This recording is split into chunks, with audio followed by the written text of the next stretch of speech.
Gereja Santo Filipus Rasul berawal dari tahun 1974 ketika Pastor Caxton SJ bersama ibu-ibu di Gereja Sang Penebus yang terletak di Jalan Jembatan 3 membentuk balai balita dengan tujuan membantu meningkatkan gizi dan kesehatan anak-anak di sekitar gereja. Tahun 1975, Gereja Sang Penebus terkena pembebasan lahan yang mengakibatkan gereja terpaksa dipindahkan ke Jalan Pluit Utara dan kemudian berganti nama menjadi Gereja Stella Maris, sedangkan Balai Balita berpindah sementara ke klinik bersalin milik Suster Kue di Jalan C nomor 27 Telukong, dikarenakan lokasi yang awalnya di Jalan Lele belum siap untuk ditempati. Di tahun 1978, lokasi di Jalan Lele sudah dapat ditempati untuk Balai Balita. Di sini juga dirayakan perayaan Ekaristi yang dilayani oleh pastor-pastor tarekat XX dari Gereja Stella Maris. Seiring berjalannya waktu, perkembangan Balai Balita yang beralih fungsi menjadi sekolah tingkat taman kanak-kanak hingga sekolah menengah atas. Hal ini tidak lepas dari peran serta para pastor Serikat Xaverian seperti Pastor Yohanes Casonato XX, Pastor Vincenzo Salis XX, Pastor Emmanuel Santa Andrea XX, dan Pastor Suryo Prayogo XX.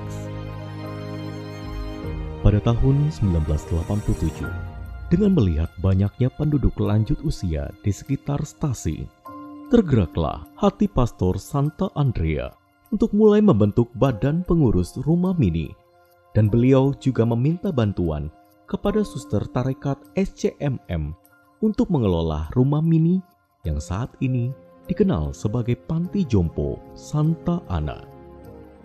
Monsinyur Leo Sukoto SJ menugaskan Pastor Aloysius Yusnoron Projo menjadi pastor stasi pertama di tahun 1989, dan beliau diminta untuk mencari nama paroki yang diambil dari nama para rasul, dan terpilihlah nama Rasul Filipus sebagai nama paroki. Pada tanggal 2 Februari 1993, stasi terus berkembang pesat. Monsinyur Leo Sukoto SJ memutuskan untuk meningkatkan status yang awalnya stasi menjadi paroki dengan nama pelindung Santo Filipus Rasul, dan kemudian mengangkat Pastor Johan Lianto CDD menjadi pastor pertama di Gereja Santo Filipus Rasul yang peresmiannya diadakan misa pemberkatan gereja dan pelantikan Dewan Paroki pertama pada tanggal 6 Februari 1993. Ya, kami ke Telugong tahun 98, 97 akhir. Tidak ingat saya. Saya ke sana karena sudah habis 9 tahun dengan para frater, sudah cukup bosan dengan para frater mengajar. Ditawarkan oleh Provinsial Romo Vitalis waktu itu. Langsung saya terima kesempatan pada kesempitan menerima paroki di Jakarta, yang waktu itu memang dipegang oleh CDD Romo Agus. Siapa? Agus Lee kalau tidak salah. Ya. Dan saya mulai di situ awalnya sendiri. Kemudian saya minta dari pimpinan kongregasi dikirim 2 frater yang masih diakon, lalu kita bisa Romo Camillus dan almarhum Romo Step. Saya di sana selama 4 tahun, biasa-biasa, karena paroki tidak terlalu luas. Waktu itu umatnya, seingat saya tidak sampai 5.000. Sehingga dengan adanya 3 orang, kami dengan cukup mudah ya bisa melayani seluruh paroki, lingkungan maupun di wilayah. Semua kami bisa layani, sehingga kehadiran pastor sangat membantu. Tidak ada tantangan khusus. Semuanya sudah diatur, masing-masing punya tugas, berjalan dengan cukup baik. Saya masih ingat ya, seksi-seksi, semua merito kelompok dan lain sebagainya, berjalan dengan cukup baik ya. Kesulitan lain sih sebenarnya tidak ada.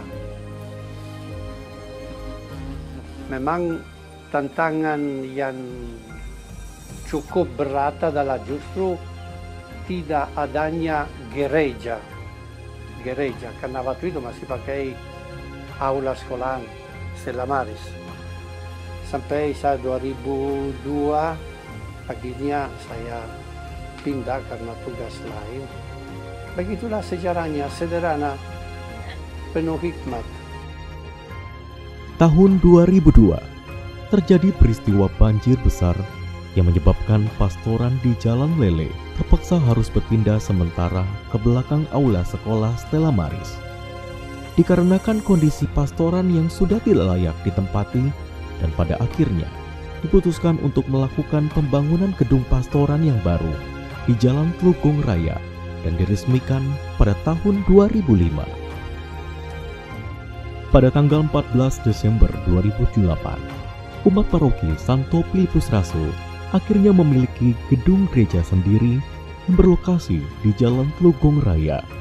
Dan pada tanggal itu juga diadakan misa pemberkatan gereja Santo Filipus Rasul yang dipimpin oleh Kardinal Monsinyur Julius Dharma Atmaja SC dan diresmikan oleh Bapak Effendi selaku Wali Kota Jakarta Utara. Gereja Santo Filipus Rasul ini gereja yang unik. Bangunan seperti yang kita punya saat ini itu didesain dan dibangun di atas fondasi yang sudah ada sebelumnya, yang kemudian dibangun dengan ukuran yang lebih kecil dari fondasi itu. Kalau kita akan masuk ke gereja Filipus Rasul, pada bagian paling depan kita mendapati tulisan Veni et Vidi, mari dan lihatlah.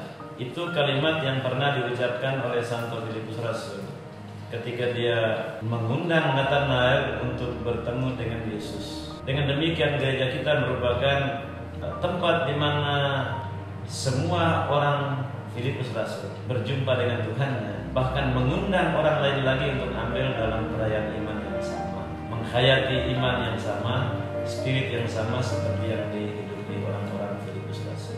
Tangga ke gereja itu dari batu alam warna hitam untuk menunjukkan semangat pertobatan yang tiada henti.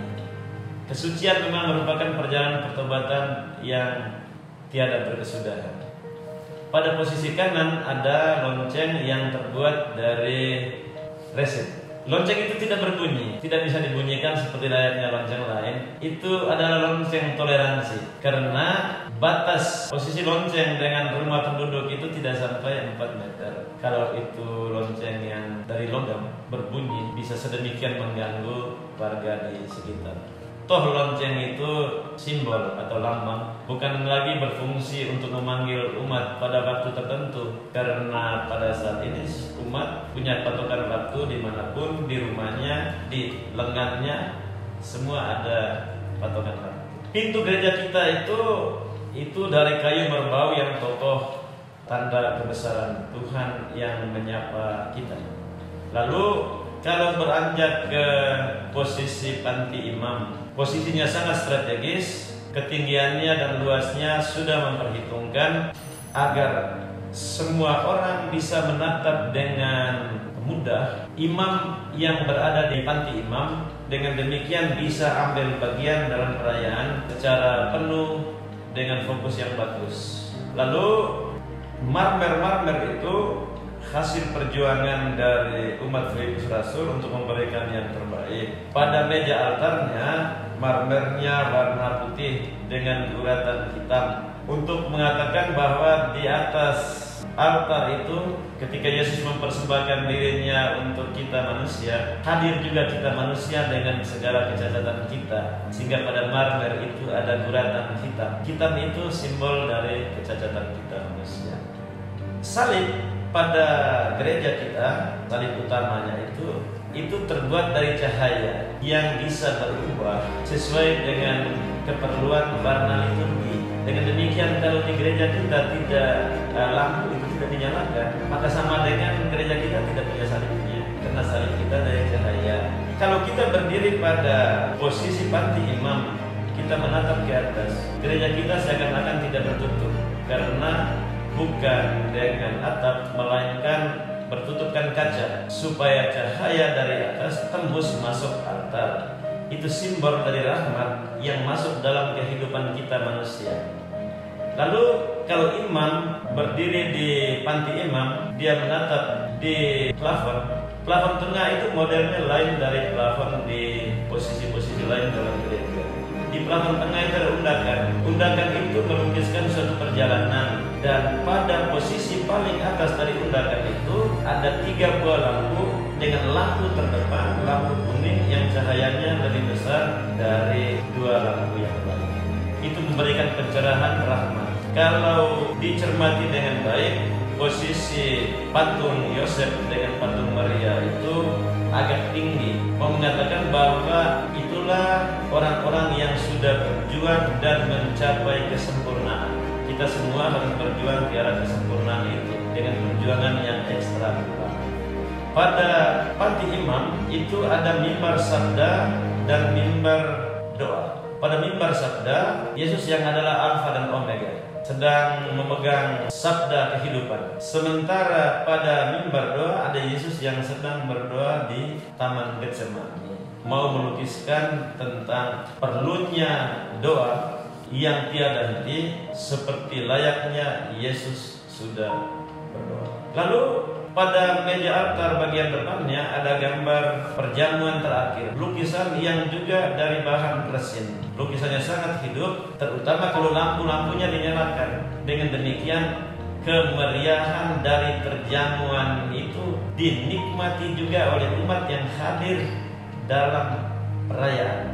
Lukisan itu akan menarik perhatian umat untuk fokus kepada misteri yang sedang dirayakan di atas, yaitu Yesus yang mempersembahkan dirinya untuk kita. Para Bapak Ibu, Saudara dan Saudari yang dikasihi Tuhan, kita patut bersyukur atas kebaikan Tuhan sepanjang sejarah kehidupan kita, baik sebagai warga bangsa maupun sebagai umat Katolik. Tuhan berjanji, "Aku setia menyertai kamu sampai akhir zaman." Janji itu telah mendatangkan berkat dan buah melimpah bagi kita. Kita bersyukur dan berterima kasih karena kita mempunyai perintis dan aktivis paroki yang dari waktu ke waktu menanam dan merawat kehendak Allah sehingga menghasilkan banyak berkat. Kita umat paroki diajak untuk menanggapi panggilan Allah menjadi sempurna. Hendaklah kamu sempurna seperti Bapa sempurna adanya. Sejak awal berdirinya paroki, kita mengambil nama pelindung Santo Filipus Rasul. Dari Santo Filipus Rasul kita belajar mengerti artinya bersyukur, mengerti artinya kekurangan, dan mengerti tentang makna hidup kita membawa dan mengantar sesama untuk berjumpa dengan Tuhan. Filipus Rasul memberi contoh itu, dan kita sekarang diutus untuk membawa dan mengantar sesama berjumpa dengan Tuhan. Kita bersyukur tahun 2018 kita merayakan 25 tahun paroki. Titik sejenak kita berhenti untuk bersyukur dan memulai untuk melanjutkan karya-karya Tuhan. Kita syukuri atas fasilitas, atas sumber daya manusia, partisipasi umat, dan juga generasi muda yang semakin hari menunjukkan cinta mereka kepada Tuhan dan sesama. Harus kita akui jumlah umat dinamis. Tahun ini kita menambah umat wilayah Santo Nathanael, menambah 1 wilayah sehingga umat kita semakin bertambah.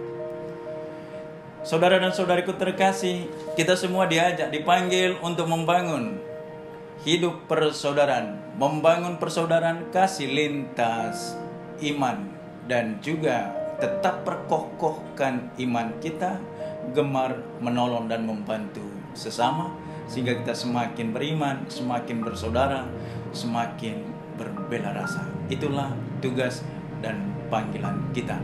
Damai dan berkat Tuhan menyertai kita. Amin. Umat Paroki Filipus Rasul yang terkasih, saya pertama-tama mengucapkan terima kasih banyak atas segala kerjasama selama ini, dan saya juga ingin menyampaikan beberapa hal yang mungkin ini sangat memberikan satu kegembiraan bagi Anda semua. Yang pertama, bekerjalah bersama pastor paroki. Yang kedua, bekerjalah dengan setia membangun paroki ini.